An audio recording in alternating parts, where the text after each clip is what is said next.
अस्सलाम वालेकुम नाजरीन, मैं हूं मियां अकील अफजल और आप देख रहे हैं मेरा यूट्यूब चैनल।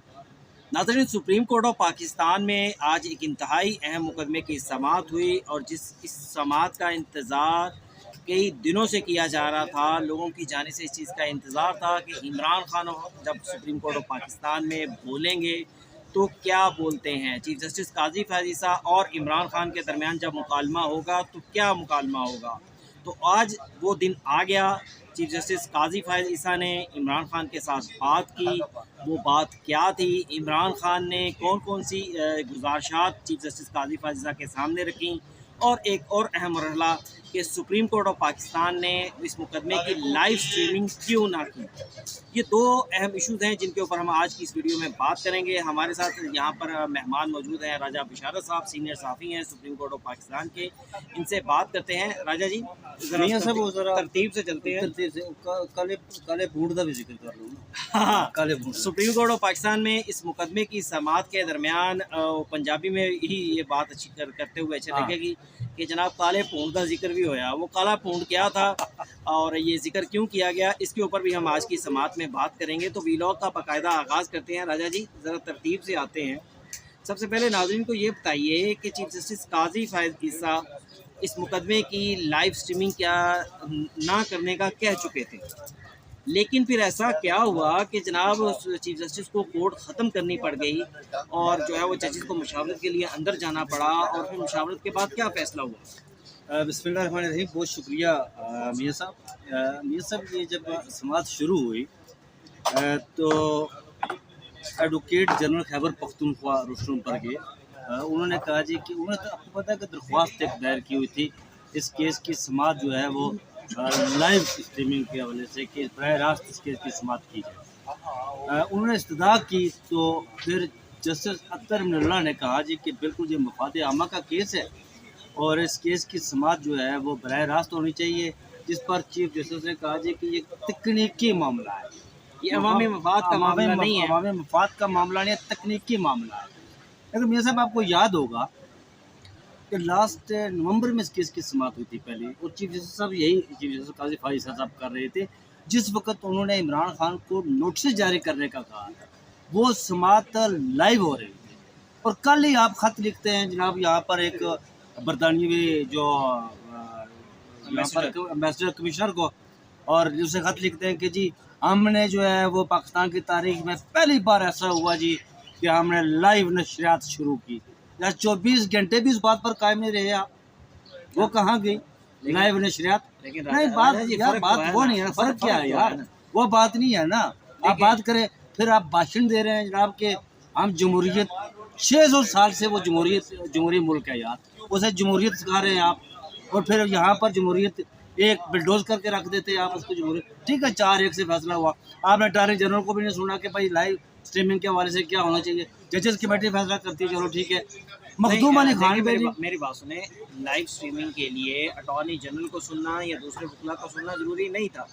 उसकी वजह ये थी राय साहब कि लाइव स्ट्रीमिंग करनी है या नहीं करनी है सुप्रीम कोर्ट का अपना फैसला था। बिल्कुल, मैं आपकी बात से इजाजत ली गई। अब कोई भी शख्स उस चीज को आकर क्लेम नहीं कर सकता। सर, मैं आपकी इस बात से 100% इत्तेफाक करता हूँ, 100% इत्तेफाक करता हूँ। लेकिन जो आप बड़े बड़े खत लिखकर जो जमहूरियत का भाषण देते हैं ना, वैसे उन बातों पर भी काम करना चाहिए ना बंदे को। कल जब वो खत पब्लिक हुआ तो मेरे जहन में भी पढ़ के ना वो एक बात आई और मैंने दिल में सोचा कि यार ये पंगा ही लिया, वैसे इसकी जरूरत नहीं थी। उड़ता तीर वो नहीं उड़ता तीर, चले वो आप हो रहा है। मैं जरा काजी साहब की जरा इज्जत करता हूँ। मैं भी काजी साहब की इज्जत करता हूँ, बड़े मौसी लोग कहते हैं, मैं नहीं कहता। लेकिन बात ये है कि वो काजी साहब ने वो नहीं करना चाहिए था, ये खत वाला मामला लिखना ही नहीं चाहिए था भाई। उसने अगर खर्चा बन गया, आपने अगर कमिश्नर ने कोई स्पीच या कोई ऐसी बात कर दी है तो ठीक है, कर दी है।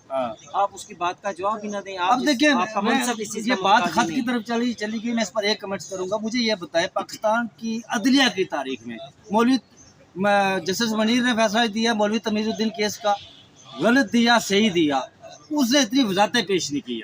मैंने फैसला दिया है, आप जब से आपने ये फैसला दिया बल्ले वाला आए रोज वजाहतें दे रहे हैं जी कि ये फैसला आइन और कानून के मुताबिक, पर ठीक है, कर दिया फैसला आपने, कर दिया, छोड़ दे तारीख पर, इस पर फैसला तारीख करेगी, छोड़ दें इसे। खत लिख रहे हैं या फिर देखे जैसा तरीमुल्लाह ने कहा तो वापस आए तो उन्होंने कहा कि 45 मिनट। वैसे वापस आने से पहले राजा जी एक चीज़ और हम चाहते हैं कि नाजरीन को पता चले कि सुप्रीम कोर्ट में जिस दिन इमरान खान को बुलाने का फैसला हुआ था वो 4 से 5 मिनट में हो गया था। हाँ जी, आज आधा घंटे से जायद 45 मिनट। आधे घंटे से जायद 45 मिनट आप कह रहे हैं। 45 मिनट चीफ जस्टिस और जस्टिस को इस बात पर मुशावरत पर लगे कि ये लाइव स्ट्रीमिंग होगी या नहीं होगी। इसका मतलब ये है कि अंदर तू मैं लैब होती रही, बिल्कुल बहस और तकरार हाँ। हुई है। एक बड़े क्या कहते हैं बिल्कुल कि जनाब मतलब माहौल तनाव वाला माहौल था जी। जब ये मुशावरत के लिए गए तो अगर ये 2-4 मिनट में ये बात हो जाती तो जजेस थोड़ी वापस आ जाते, 10 मिनट भी ले लेते। ये 45 मिनट का मतलब होता है कि तनाव वाली कैफियत थी और वहाँ पर जो आपके बकौल के वहाँ पर ये तू मैं होना चाहिए या नहीं होना चाहिए, बिल आखिर चले जो फैसला हुआ। लेकिन मियाँ साहब मैं आपको बताऊँ कि एक बात जो समात के दौरान मुझे जो सबसे अच्छी लगी ना, वो यूनानिमसली इस बेंच का इत्तेफाक था जो नया ऑर्डिनेंस लाया गया था नैब के हवाले से, जिसमें चीफ जस्टिस काजी फाइज ईसा ने उनसे पूछा अटॉर्नी जनरल साहब से कि अटॉर्नी जनरल साहब आप एक तरफ तो 14 दिनों वाले की बात उसको दफा कर रहे हैं, डिफेंड कर रहे हैं यहाँ पर, और एक तरफ दूसरी तरफ आप ऑर्डिनेंस ला रहे हैं 40 दिन की नैब कस्टडी का। ये क्या है सारा सिलसिला, जिस पर सवालात बेंच की तरफ से उठे। और आई थिंक सो मुझे ख्याल नहीं है, मुझे जो मेरी अंडरस्टैंडिंग है कि वो नैब ऑर्डिनेंस जो है लाया गया वो ज़्यादा देर कायम नहीं रहेगा। जो बात आपने की बीड़ू वाली, वो बात असल में क्या थी, ये समात शुरू होने की कुछ 3 मिनट के बाद ये अटॉर्नी जनरल साहब बैठे हुए थे कुर्सी पर, तो जस्टिस जमाल मंदोखेल ने, मैं जैसे ही बाहर समात शुरू होने की मैं टिकर फायर करके अंदर गया तो जस्टिस जमाल मंदोखेल बोल रहे थे। तो उन्होंने कहा जी कि यहाँ पर बात, उन्होंने कहा कि मैं किसी और की बात नहीं करता, मैं अपनी बात करता हूँ, मैं टीवी देखता हूँ, मैं अखबार पढ़ता हूँ, मैं सोशल मीडिया देखता हूँ। ये वर्ड्स उन्होंने यूज़ किए और हमें काली बेड़े कहा गया, ब्लैक शिप कहा गया। जजेस फैसला दें, आपको पसंद आए तो वाह वाह, अगर आपको पसंद ना आए तो मतलब हम काली बेड़े हो गए। जिस पर जस्टिस अतरुल्लाह ने कहा कि अच्छा, जस्टिस जमाल मंदोखेल ने अपनी बात जारी रखते हुए कहा कि अटॉर्नी जनरल साहब अगर कोई काली बेड़े आपको नज़र आ रही हैं आप उनके खिलाफ रेफरेंस दायर करें, बदलकर फोरम मौजूद है, जाएं आप वहाँ पर। जिस पर जस्टिस अतरुल्लाह ने कहा कि we are not black sheep, we are black bumble bee, मतलब काले पोंड। ये बम्बल बी वाला लफ्ज़ क्यों इस्तेमाल किया? बम्बल बी काली मक्खियों का ये खूबी होती है, डंक भी मारते हैं यार। काला कोट होता है, काला कोट से उन्होंने कहा है, और काली मक्खी की ये खसूसियत होती है कि आप पत्थर मारेंगे ना वो सारी आपके ऊपर आ जाएंगी, वो छत्ता तोड़ के सारी, और आपको उधर से भागना पड़ जाएगा। तो वो ब्लैक बम्बल बी उन्होंने इसलिए निशाबत की है कि हम काले कोट वाले हैं भाई, हमें छेड़ोगे तो सारे तुम्हारी तरफ आ जाएंगे, इसीलिए कहा गया। और फिर जो अटॉर्नी जनरल साहब ने कहा जी कि नहीं, अच्छा मौजूदा जजेस के हवाले यहाँ पर देखिए अटॉर्नी जनरल साहब की इसे क्या कहेंगे, हिपोक्रेसी या कोल फेल में तजाद, तो अजीब व गरीब किस्म की बात अटॉर्नी जनरल साहब ने की ना। उन्होंने कहा जी कि नहीं, वो प्राइम मिनिस्टर ने मौजूदा जजेस के हवाले से नहीं, रिटायर्ड, मुझे ये बताया इमरान खान को रिलीफ कौन दे रहा है, उमर अता बंदियाल आकर दे रहा है, इजाजुल हसन आकर दे रहा है, मुजाहिर नकवी दे रहा है, या जस्टिस गुलजार दे रहा है, कौन दे रहा है? जजेस ही दे रहे हैं ना। वो अजीब और ये मैं अपने नाज़रीन को बता दूं कि ये हमारे रिपोर्टर कयूम सिद्दीकी साहब अपनी मर्सिडीज गाड़ी में आए हैं SS252, और ये बार बार जो है हारम बता रहे हैं कि मैं मर्सिडीज गाड़ी, इस वजह से ये शरारतें कर रहे हैं। अच्छा जी, अब बात करें, अच्छा ये मौजूदा जजेस ही जो है ना वो रिलीफ दे रहे हैं। अटॉर्नी जनरल साहब ने एक अजीब व गरीब किस्म की बात की। बहरहाल चले, ये मामला हुआ। फिर ये कहा गया जी, एक और बात जो मैं समझता हूँ कि जिसमें जस्टिस मंसूर शाह ने, आपको पता है कि एक नोट लिखा था, उन्होंने कहा था जी कि जजेस और जर्नैल जो है वो आइन और कानून से उन्हें इस्तिस्ना की इजाज़त नहीं, आइन और कानून नहीं देता। जिस पर चीफ जस्टिस ने मखदूम अली खान जो हुकूमती वकलात थे उनसे पूछा कि आया ये बात दुरुस्त है, आप इसे इत्तेफाक करते हैं? तो उन्होंने कहा कि मैं इस पर खामोश हूँ, मैं बात नहीं करूँगा, लेकिन इसका जवाब अटॉर्नी जनरल साहब देंगे। लेकिन मेरी ज़ाती राय जो है वो ये है कि मैं जस्टिस मंसूर शाह से इत्तेफाक करूँ। हाँ जी, अच्छा ये सारा मामला हुआ। अब इमरान खान साहब, अब इमरान खान की गुफ्तगू पे आ जाते हैं। वो ये हुआ, हुकूमत के वकील ने अपने दलाइल मुकम्मल कर लिए केस की समाअत इख्तिताम पर होने वाली थी। तो राय जी ये बताइए कि चीफ जस्टिस काजी फैज़ ईसा और इमरान खान के दरमियान मुकालमा कहाँ से शुरू हुआ? अच्छा मैं बताता हूँ। इमरान खान ने बात के लिए कितने मिनट मांगे और कितने मिनट में उन्होंने कौन कौन सी बातें कर दी? अच्छा वो ये हुआ कि जब उन्होंने दलाइल मुकम्मल किए तो चीफ जस्टिस काजी फैज़ ईसा साहब ने उनसे पूछा कि खान साहब आप खुद दलाइल देंगे या अपने वकील ख्वाजा हारिस पर इंसार करेंगे? ये पहला मुकाबला इन दोनों के बीच, जिस पर इमरान खान ने कहा कि मैं खुद दलाइल दूँगा। उन्होंने ये कहा कि मुझे बात करने का शायद मुस्तकबिल में आगे आपसे मौका ना मिले, लेकिन मैं अपनी गज़ाशात आपके सामने कुछ रखना चाहता हूँ। उन्होंने कहानी शुरू की। उन्होंने कहा जी कि मुझे आधा घंटा ज़्यादा से ज़्यादा लगेगा। बहरहाल उन्होंने जो दलाइल दिए वो 7 से 10 मिनट में पोस्ट कर दी। वो सारी बात कर दी। वो 7 से 10 मिनट में उन्होंने इतनी बातें कर दी कि कानून से धुआं निकल गया। उन्होंने कहा जी अच्छा आज सुप्रीम कोर्ट के मुलाजमीन की जानिब से कोई तस्वीर वस्वीर तो लोग लीक नहीं ना हुई? नहीं, आज मुलाजमीन की तरफ से। अच्छा वैसे उस दिन भी मुलाजमीन की जानिब से नहीं थी, लेकिन कुछ शरारती लोग थे जो इस तरह की कोशिशें करते हैं, उनका मैं जिक्र करना चाह रहा हूँ लाजमी तौर पर वीडियो में। अच्छा अब बताइएगा। अच्छा जब वो खान साहब ने बोलना शुरू किया तो उन्होंने कहा जी कि यहाँ पर बुनियादी इंसानियत, उन्होंने यहाँ से स्टार्ट किया कि मुझे यहाँ कैद तनाई में रखा गया। उन्होंने ये बात भी कही कि अडयाला जेल 1 विंडो ऑपरेशन चल रहा है, यहाँ एक कर्नल साहब बैठे हुए हैं जो सारा कुछ मामला कंट्रोल कर रहे हैं, मुझे मेरे वकला की टीम तक रसाई नहीं दी जा रही, मुझे उनसे मिलने तक नहीं दिया जा रहा। चीफ जस्टिस साहब आपकी अदालत में बुनियादी इंसानी हकूक़ के हवाले से उन्होंने बात की, वायलेशन की, दो दरख्वास्तों की 9 मई का उन्होंने जिक्र किया। फिर उन्होंने डाका डालने वाली बात की 8 फरवरी को। उन्होंने कहा कि जी कि 9 मई की आड़ में जो लेकर बुनियादी इंसानी हकूक़ की खिलाफ वर्जी हो रही है, एक सियासी जमात को टारगेट किया जा रहा है, हमारी 2 दरख्वास्तें आपकी अदालत में मौजूद है, मैं आपसे इस्तदा करता हूँ कि हमारी दरख्वास्तों को जल्द सुना जाए। फिर उन्होंने कहा जी कि हमने जुडिशल कमीशन 9 मई पर जुडिशल कमीशन बनाने की इस्तदा की थी, उसको भी देखा जाए। फिर इमरान खान ने यह भी कहा कि 8 फरवरी को डाका मारा गया, ये मुल्क की इज़्ज़त और मौत का वकार का मसला है, जिस पर चीफ जस्टिस ने कहा जी कि वो आगे से हंसी करते हुए नहीं ये मामला हमारे सामने मुद्दा जो है वो नैब का है, जिस पर उन्होंने कहा जी कि आप अच्छा साथ उन्होंने कहा कि आपके वकील कौन है? इमरान खान साहब ने कहा जी अहमद खान मेरे वकील हैं। तो उन्होंने कहा जी कि अहमद खान साहब को पता है इस हवाले से कि केस की जो जल्द समाअत का प्रोसीजर है वो जानते हैं। मैं बाहर गया हुआ था तो वो नहीं वो आज सुबह एक अलहदा मुकदमा हुआ था जिसमें हामिद खान पेश हुए थे, और जब उस मुकदमे के अंदर तारीख क्या बल्कि इलेक्शन मैटर्स थे, तो हामिद खान साहब से चीफ साहब ने पूछा कि मैं तारीख कब की दे दूं, तो उन्होंने कहा कि सर मैं 4 जून से लेकर तो कोई 13-14 जून तक मैं बाहर हूँ, मैं जनरल एडजमेंट पे हूँ, उसके बाद मुझे कोई तारीख दे दें। तो चीफ साहब ने फिर उसके बाद गालिबन जून के तीसरे हफ्ते की उस केस के अंदर तारीख दे दी।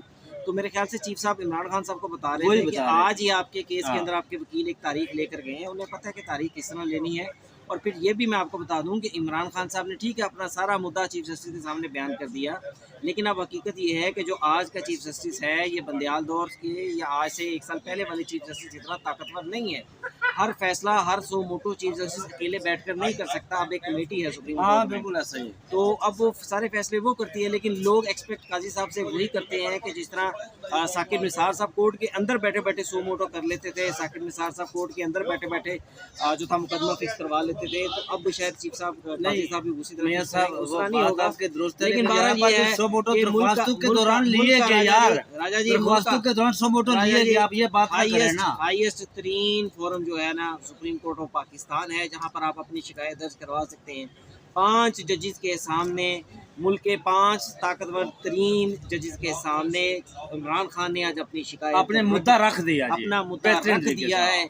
इसके ऊपर और रिकॉर्ड ले आए हैं, इसके ऊपर अब बात होगी। बिल्कुल होगी। आइंदा मुस्तकबिल में कुछ होता है या नहीं होता ये गलत बात, लेकिन ये गलत बात है। लेकिन इमरान खान ने हाईएस्ट फोरम के ऊपर बराह रास्त अपना मुद्दा रख दिया। फिर उन्होंने जो इंतखाबात के हवाले से बात की कि इंतखाबात की धांधली के हवाले से बात की कि डाका मारा गया है, इस पर चीफ जस्टिस ने उन्हें कहा।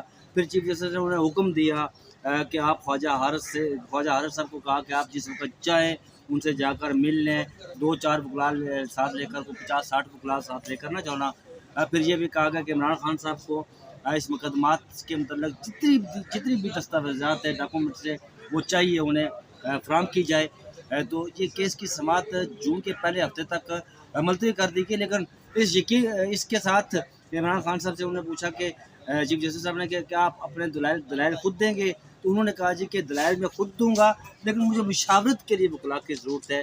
तो चीफ जस्टिस साहब ने ये कहा कि अगर आप दलाइल अगर आप वकील करेंगे तो फिर आपको हम नहीं सुनेंगे, हम जो है वो आपके वकील को सुनेंगे। उन्होंने कहा नहीं, मैं दलाइल खुद दूंगा, मुझे मुशावरत के लिए वकला की ज़रूरत है और इस केस से मतलब डॉक्यूमेंट्स जितने भी वो चाहिए, तो सुप्रीम कोर्ट ने हुक्म दिया कि उन्हें फराहम की जाए और ख्वाजा हारिस को कहा कि आप भी जाकर जो है वो उनसे मिले। बहरहाल ये एक बात कि आज इमरान खान के हवाले से कि इमरान खान साहब जो है ना वो आज बड़े रिलैक्स थे, शादाब नज़र आ रहे थे।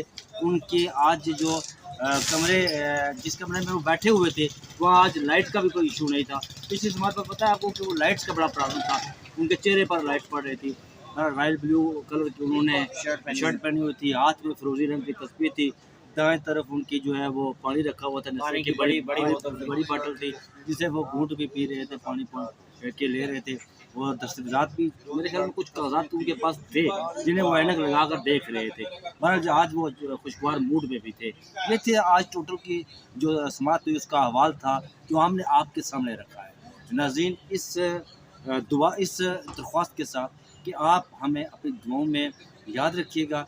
हम आपको अपनी दुआओं की ICU वार्ड में रखते हैं, लेकिन उससे पहले जाते जाते इस चैनल को सब्सक्राइब भी ज़रूर कीजिएगा और इसका जो टल्ली का बटन है ना उसे भी दबाइएगा, ताकि उसके दबाने से आपको ये पता चलेगा कि वो आपको ख़बरदार कर देगी टल्ली का बटन दबाने से कि आपके दोस्तों ने एक नया व्लॉग अपलोड किया है। तो लिहाजा इसको शेयर भी कीजिएगा, कमेंट्स भी कीजिएगा, तो आपका फीडबैक हमें मिलता रहेगा। आपके फीडबैक से हमें चलते हैं, वो हमारे लिए ऑक्सीजन का दर्जा रखते हैं। मुझे और मियाँ अकील साहब को इजाज़त दीजिए। ये चैनल मियाँ अकील साहब का है, मेरा चैनल है, तो आज इसकी एंडिंग जो है ना वो मैं कर रहा हूँ। मुझे और मियाँ अकील साहब को इजाज़त दीजिए। अपना बहुत सारा ख्याल रखिएगा। अल्लाह हाफ़िज़। अल्लाह हाफिज़ जी।